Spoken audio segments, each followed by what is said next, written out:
Welcome. This talk is about the data flow engine provided by NOELLE that can be used to develop customized data flow analysis. This talk is for my class Advanced Topics in Compilers that I teach at Northwestern University. I've decided to open these talks to everyone, even if they're not professionally made, with the hope that they will be useful for anyone interested in doing compiler research while taking advantage of the NOELLE framework. This talk is organized in 3 parts. First, I'm going to refresh our memory about data flow analysis, what they are, why we need them. And this is a very short summary of what I teach at my other class, 323 Code Analysis and Transformation.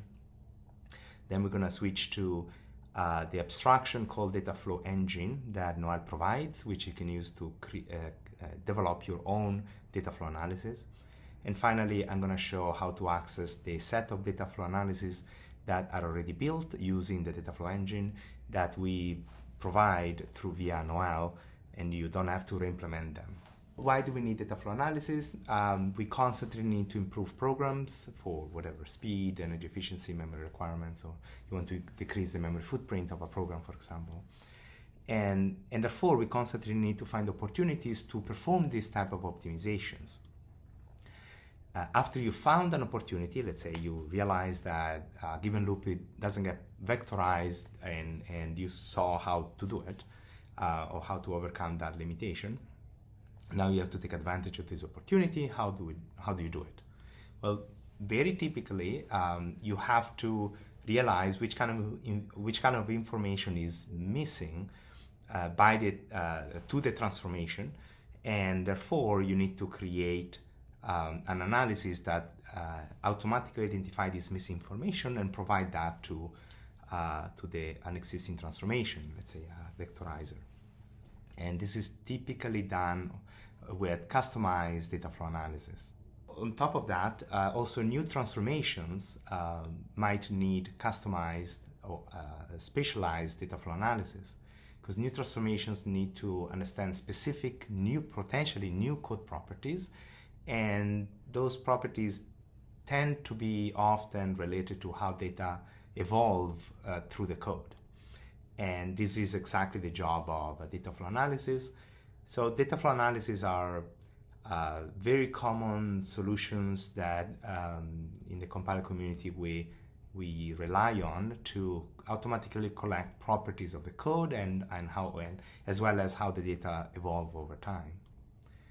And typically the recipe we follow is you come up with one or many data flow analyses that collect whatever information you need to collect using a conservative approximation, which means you come up with a solution that is conservative and is guaranteed to always be conservative, in the sense that you compute the superset of all potential values, for example, that you could have at runtime. And this information you collect and throughout the code is called data flow value. Then you use this information, the data flow value that you have computed, to enable one or many transformations. So for example, here we want to do constant propagation. We want to understand what are all possible values that the variable b can have at runtime.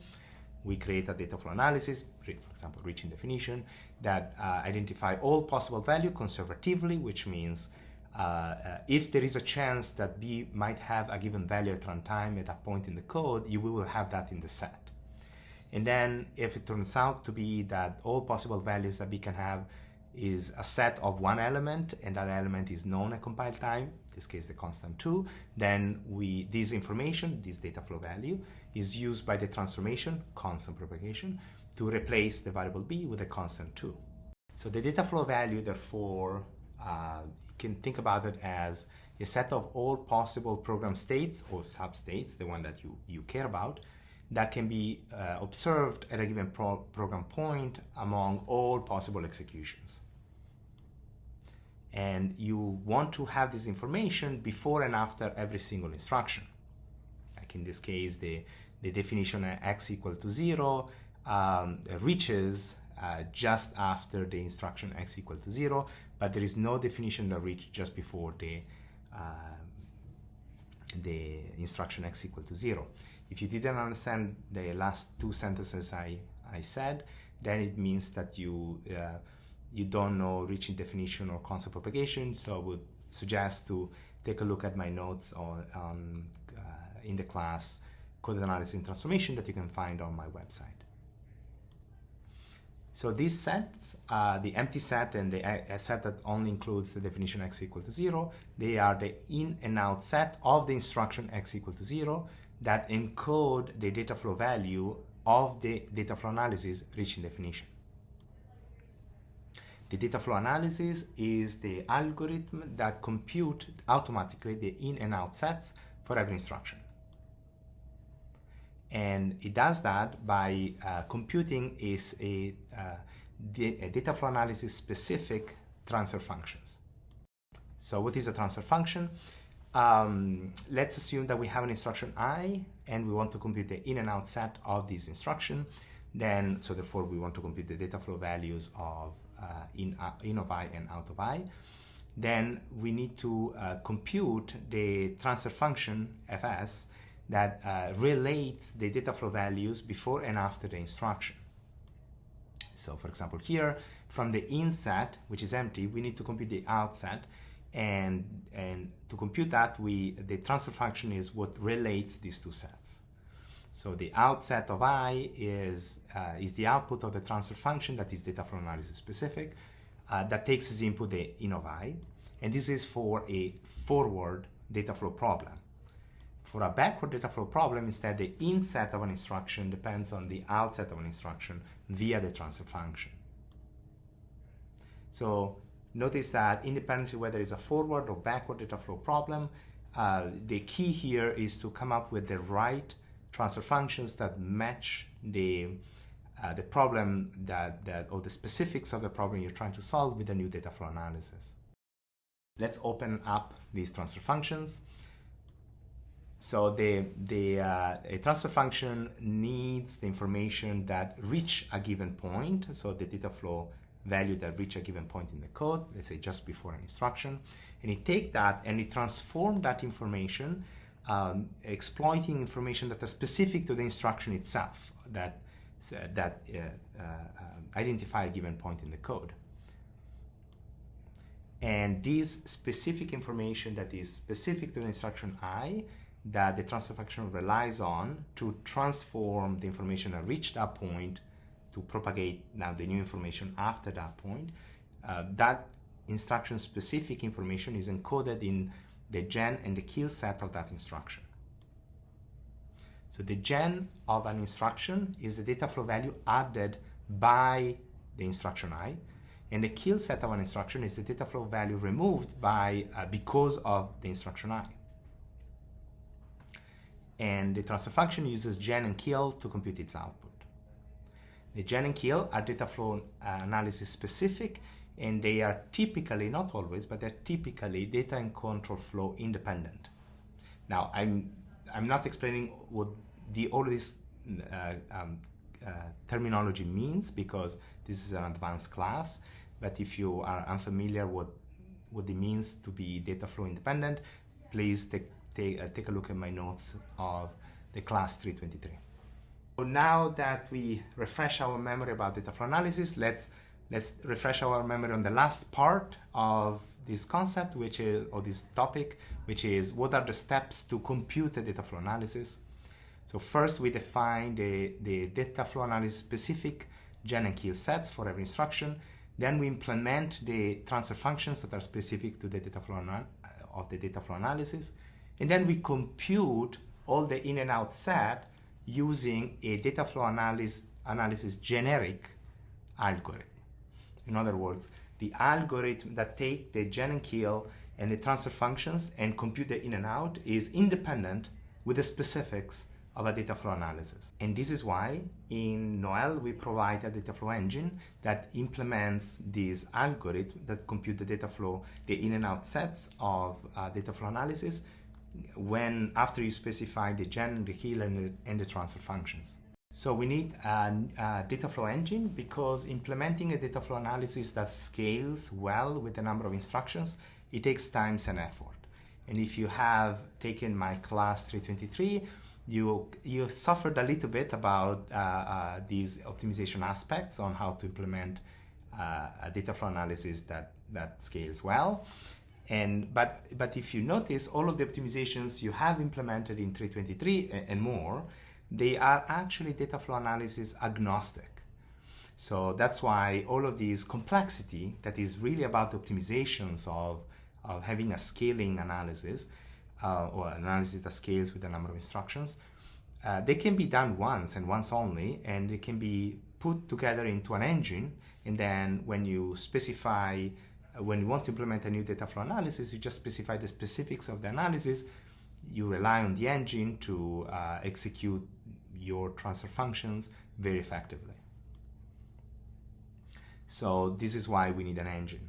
But LLVM does not provide a data flow engine, so we provide it in NOELLE. And again, the purpose here is to accelerate the development of new data flow analysis because we want to accelerate compiler research. Let's build our first data flow analysis with NOELLE. You're using NOELLE, therefore you already know at this point you have to normalize the IR using either NOELLE norm or NOELLE simplification. Then you have to fetch the data flow engine. How to do it? First you have to have NOELLE. Then after you have NOELLE, you can ask NOELLE, give me the data flow engine. What returns is an object that represents the engine. The data flow engine at the moment supports only intra-procedural analysis. So you have to come up with a function that you want to analyze, a single function. In this case, we fetch the function which is the main function of a program. Then you take the data flow engine, in this case the object DFE, and you specify whether your analysis is backward or forward. In this case is backward, so we invoke the method apply backward, and that method implement or compute the in and out sets of your data flow analysis that is specific to you. So as inputs, you have to specify, first of all, the function that you want to analyze, the first parameter. Then you specify two lambda functions, compute gen and compute kill, which has to match the signature that you see in the slide, which define the gen and kill set of every instruction. In particular, the first parameter is the instruction that you want to compute the gen or kill set of, and the second parameter is an object called data flow of the type data flow result that includes all sets of a given instruction for all instructions. So data flow result is an object that includes the gen, kill, in and out of every single instruction. So the execution of the lambda function compute gen or compute kill needs to set the gen or kill set of the instruction given as first parameter and store those gen and kill inside the object data flow result. Similarly, we have also two extra lambda functions, compute in and compute out, that what they do is they update the in and out set of a given instruction. So here we have these compute in and compute out implements the transfer functions of your specific data flow analysis. So the first parameter for the compute in is the in set that you need to update. The second instruction is the instruction, the second parameter is the instruction that you want to update the in set of. And finally, the third parameter is the data flow result object that includes all the information that you might need to compute your transfer function. Similarly, compute out has the same signature, but instead of the first parameter to be called in is called out, and that's it. But the type is exactly the same. And the result of the method apply backward or apply forward is the data flow, an instance of the class data flow result, which includes the final values of the in and out sets of every instruction that you reach after a fixed point is reached. Let's use this API to build our first data flow analysis using the data flow engine of NOELLE. Let's just, and this is gonna be silly, this data flow analysis, but this is just to demonstrate how to use the engine. So let's assume that for whatever reason we want to identify the load instructions that may execute after a given load instruction. Perhaps you're building an optimization that you want to remove a subsequent load if you can prove that is redundant because you have already loaded that value, or whatever is your ultimate goal. But this is what we want to compute. This is the property we want to compute. Sorry, and we want to compute this for every load instructions. So the correct but conservative solution is a backward data flow analysis that define the gen set of an instruction I to be the instruction I if I is a load instruction, otherwise an empty set. And the kill set is an empty set. The out set of an instruction, so the first transfer function is the union of the inset of every successor. So again, this is a backward data flow analysis. And the inset of an instruction is the gen of that instruction plus the out of that instruction. Let's assume at this point we are the designer of this new data flow analysis. We wrote that on a paper, the solution. So we are using our brain to come up with those transfer functions and gen and kill sets. And now that you have done that, so you have done the conceptual work, now you want to go from the concept you come up with to the implementation. And that's what NOELLE accelerates, or it is designed to accelerate. Okay, so as we mentioned, we have the gen set of an instruction I to be I if it is a load instruction, otherwise empty set. How do you implement this with the engine?